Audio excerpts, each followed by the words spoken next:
Kakinada port వాటాల కేసులో మాజీ ఎంపీ విజయసాయిరెడ్డిని సిఐడి అధికారులు విచారించారు. విచారణలో సాయిరెడ్డి ఎవరిని ఇరికిస్తారో అని వైసీపీ పెద్దలు భయపడుతూ వచ్చారు. అనుకున్నట్లుగానే ఆయన జగన్ కోటగిరిలో కీలకంగా వ్యవహరించే వైవి సుబ్బారెడ్డి ఆయన కుమారుడి విక్రాంత్ రెడ్డిపై బాంబులు పేల్చారు. పోర్టు వ్యవహారంలో కీలక పాత్ర విక్రాంత్ రెడ్డిదే అని విచారణలో వెల్లడించినట్లు సాయిరెడ్డి స్వయంగా చెప్పడం విశేషం. ఈ కార్యక్రమంలో విచారణ తర్వాత ఆయన జగన్ భవిష్యత్తుపై చేసిన వ్యాఖ్యలు, జగన్ కోటరీని టార్గెట్ చేసిన తీరు వైసీపీ వర్గాల్లో కలకలం రేపుతున్నాయి. కాకినాడ పోర్టు వాటాల బదిలీ కేసులో ఏపీ సిఐడి అధికారులు మాజీ ఎంపీ విజయసాయిరెడ్డికి నోటీసులిచ్చారు. నోటీసులో పేర్కొన్న ప్రకారం విజయవాడ సిఐడి రీజనల్ కార్యాలయంలో సాయిరెడ్డి విచారణకు హాజరయ్యారు. కాకినాడ పోర్టులో వాటాను బలవంతంగా రాయించుకున్న వ్యవహారంపై విజయసాయిపై కేసు నమోదు చేశారు. అప్పుడు వాటాల్లో పాత్రధారులు, సూత్రధారులపై విజయసాయిరెడ్డిని సిఐడి అధికారులు ప్రశ్నించారు. సిఐడి కార్యాలయంలో విజయసాయిరెడ్డి మినహా ఇంకా ఎవరినీ అధికారులు లోపలకు అనుమతించలేదు. న్యాయవాదులకు కూడా అనుమతి లేదన్నారు. విజయసాయిరెడ్డి చెప్పే సమాధానాలపై వైసీపీ కీలక నేతల గుట్టు రట్టయ్యే అవకాశముందని అందరూ భావించారు. విచారణలో ఏం చెప్తారోనని వైసీపీ నేతలు బెంబేలెత్తిపోయారు. ఇటీవల వైసీపీకి రాజ్యసభ సభ్యత్వానికి రాజీనామా చేసిన విజయసాయిరెడ్డి అనుకున్నట్లే కాకినాడ పోర్టు వాటాల కేసులో బాంబు పేల్చారట. కాకినాడ సీపోర్టు ప్రైవేట్ లిమిటెడ్ అధిపతి కేవీ రావును బెదిరించి అక్రమంగా వాటాలను తీసుకున్నారన్న అభియోగాలతో విజయసాయిపై కేసు నమోదైంది. కేవీ రావు ఫిర్యాదుపై కేసు నమోదు చేసిన సిఐడి వైసీపీ నేత సుబ్బారెడ్డి కుమారుడు వైవి విక్రాంత్ రెడ్డితో పాటు విజయసాయిపైన కేసు నమోదు చేశారు. ఈ కేసులో A1 గా విక్రాంత్ రెడ్డి, విజయసాయిరెడ్డిని A2 గా, శరత్ చంద్రారెడ్డి A3 గా ఉన్నారు. ఈ కేసులో ఈడీ కూడా కొన్నాళ్ల కిందట విజయసాయిని విచారించింది.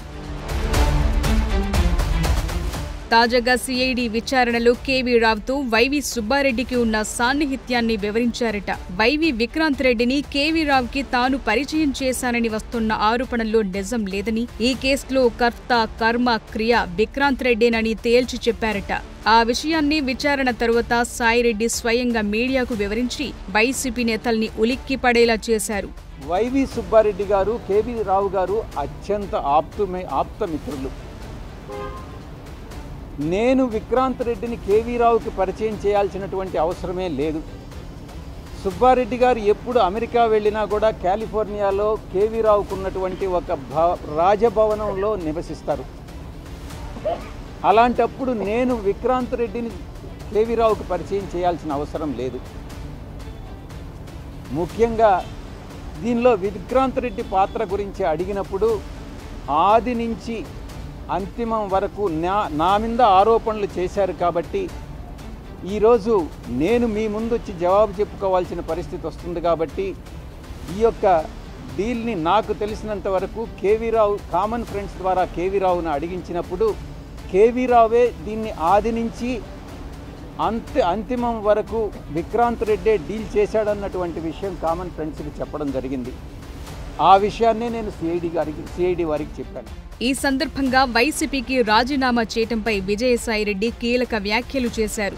జగన్ చుట్టూ కోటరీ ఉందని, ఆ కోటరీ వల్లే ఆయనకు తాను దూరమైనట్లు మాజీ ఎంపీ పేర్కొన్నారు. జగన్ మనసులో స్థానం లేదని తెలిసాక తన మనసు విరిగిపోయిందన్నారు. అందుకే పార్టీ నుంచి వెళ్లిపోతున్నానని జగన్ కు చెప్పినట్లు సాయిరెడ్డి పేర్కొన్నారు. కోటరీ నుంచి బయటపడితేనే జగన్ కు భవిష్యత్తుంటుందని స్పష్టం చేశారు. జగన్ ను కలవాలంటే ఈ కోటరీకి లాభం చేకూర్చాలని తీవ్ర విమర్శలు చేశారు. ఇప్పుడు కూడా పార్టీ నుంచి వచ్చిన తర్వాత జగన్మోహన్ రెడ్డి బాగుండాలనే కోరుకుంటున్నాను. కానీ ఈ యొక్క ద్వితీయ శ్రేణి నాయకత్వం, వాటిని ఏమంటారు, వీళ్ళు చుట్టూ ఉండేటటువంటి వాళ్ళని కోటరీ, ఈ కోటరీ నుంచి ఏ రోజైతే ఆయన బయటపడతాడో ఆ రోజు ఆయనకు భవిష్యత్తు ఉంటుంది. లేకుండా ఉంటే భవిష్యత్ అనేటటువంటిది చాలా కష్టంగా ఉంటుంది. ఇంతకన్నా మించి చెప్పగలను. జగన్ కోటరీని ద్వితీయ శ్రేణి నాయకులతో పోల్చిన సాయిరెడ్డి ఆ ద్వితీయ శ్రేణి నేతలే తనకు జగన్ కు మధ్య అభిప్రాయ భేదాలు సృష్టించి జగన్మోహన్ రెడ్డి మనసు విరిచే ప్రయత్నం చేసి విజయం సాధించారని సాయిరెడ్డి ఆరోపిస్తున్నారు. 3.5 సంవత్సరాల పాటు పార్టీలో అవమానాల పాలయ్యానని, తను దిగిన ప్రతి మెట్టు ఇంకొకరు పైకెక్కడానికి ఉపయోగపడిందని జగన్ కోటరీ నేతల్ని దెప్పిపొడిచారు. దీంట్లో చాలా మంది పాత్రధారులు, సూత్రధారులు ఉన్నారని వ్యాఖ్యానించారు. ఏ పార్టీలో నుంచి అయితే నేను రిజైన్ చేశానో ఆ పార్టీలో ద్వితీయ శ్రేణి నాయకులు ఎవరైతే ఉన్నారో వాళ్ళు నాకు మా నాయకుడికి మధ్యన అభిప్రాయ భేదాలను సృష్టించి జగన్మోహన్ రెడ్డి గారి మనసుని విరిచేటటువంటి ప్రయత్నం చేసి వాళ్ళు విజయం సాధించారు. 3.5 సంవత్సరం పాటు అవమానాలకు పాలై నేను దిగినటువంటి ప్రతి మెట్టు కూడా కొంతమంది పైకెక్కడం జరిగింది. వాళ్ళు పైకెక్కేదానికి ఉపయోగపడడం జరిగింది. దీంట్లో చాలామంది పాత్రదారులు, సూత్రధారులు ఉన్నారు. దీంట్లో ఈ పార్టీ నుంచి వెళ్ళిపోయిన దానివల్ల నేను ఏ విధంగానూ నష్టపోవట్లా.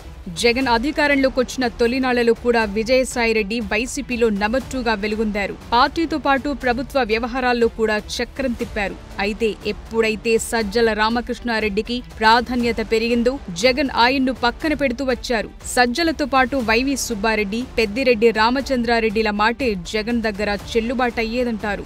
ఆ ముగ్గురే జగన్ కోటరీగా ఫోకస్ అయ్యారు. ఆ క్రమంలో కాకినాడ పోర్టు వాటాల కేసులో వైవి సుబ్బారెడ్డిని డైరెక్ట్ గా ఇరికిస్తున్న విజయసాయిరెడ్డి జగన్ కోటరీని ఆ స్థాయిలో టార్గెట్ చేస్తుండటం వైసీపీ వర్గాల్లో తీవ్ర చర్చనీయాంశంగా మారింది. మరి తన భవిష్యత్పై విజయసాయిరెడ్డి చేసిన సూచనలను జగన్ పాటిస్తారో లేదో చూడాలి.